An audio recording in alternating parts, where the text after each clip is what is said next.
Olá, meu amigo, que o abraço carinhoso de Jesus o envolva nesta hora. Você já deve ter ouvido falar de Horatio Spafford. Horatio foi um advogado cristão bem-sucedido que viveu nos Estados Unidos entre os anos 1828 e 1888. Meses antes do grande incêndio que devastou a cidade de Chicago em 1871, ele tomou praticamente todas as suas economias e as investiu numa área da cidade que foi completamente destruída pelo fogo. Isto o arrebentou financeiramente. Não bastasse esse terrível abalo econômico, não muito tempo depois, Spafford passou pela perda dolorosa e trágica de um filho. Esta morte trouxe grande sofrimento para toda a família. Então, esgotado emocionalmente, procurando um tempo de refrigério, de descanso, ele resolveu viajar com a esposa e as 4 filhas para a Europa, onde se encontraria com o evangelista Moody em uma cruzada missionária na Inglaterra, em 1873. Era novembro. O tempo da viagem chegou. Porém, devido a inesperados compromissos de negócios, os planos precisaram ser mudados. Spafford teve que permanecer em Chicago, mas ele enviou sua esposa e suas 4 filhas, conforme já estava programado, no navio Ville du Havre. A sua expectativa era seguir viagem alguns poucos dias depois.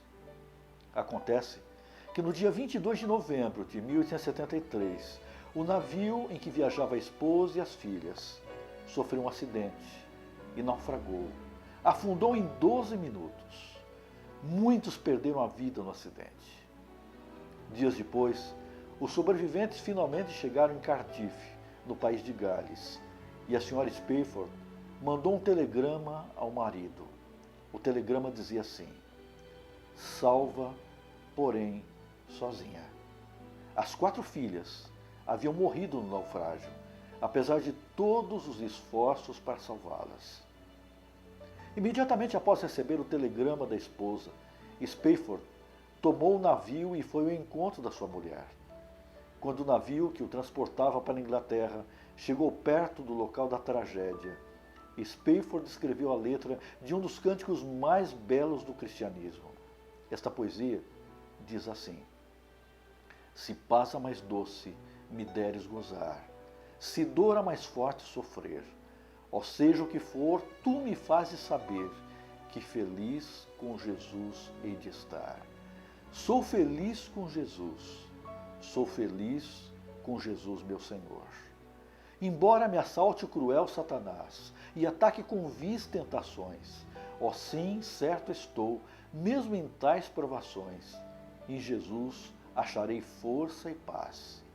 Sou feliz com Jesus, sou feliz com Jesus, o meu Senhor.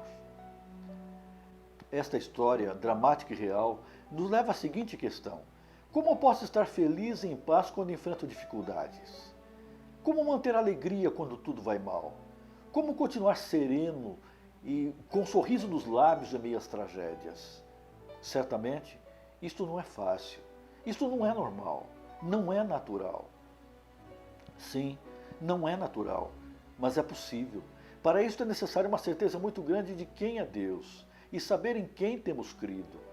Ter uma fé tão segura a ponto de não esquecer jamais de que todas as coisas contribuem juntamente para o bem daqueles que amam a Deus, embora nós não as compreendamos.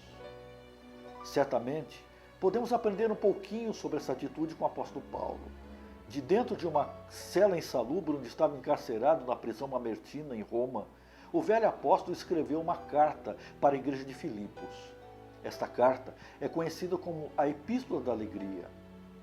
Note que pesava sobre a sua cabeça uma sentença de morte. Ele estava passando necessidades, talvez até fome. Ainda assim, nesta carta ele declara estar contente. Nos 4 capítulos da Epístola aos Efésios, ele repete muitas vezes as palavras alegria, regozijo, gozo, regozijai e alegrai, além de muitas citações de demonstração de felicidade. E qual era o seu segredo? Em Filipenses 4, versos 12 e 13, ele diz: aprendi o segredo de me sentir contente em todo e qualquer lugar e em qualquer situação, quer esteja alimentado ou com fome, quer tenha muito ou tenha pouco, posso todas as coisas naquele que me fortalece. Note que ele diz que esta paz no meio das tormentas não é natural, é algo que se aprende.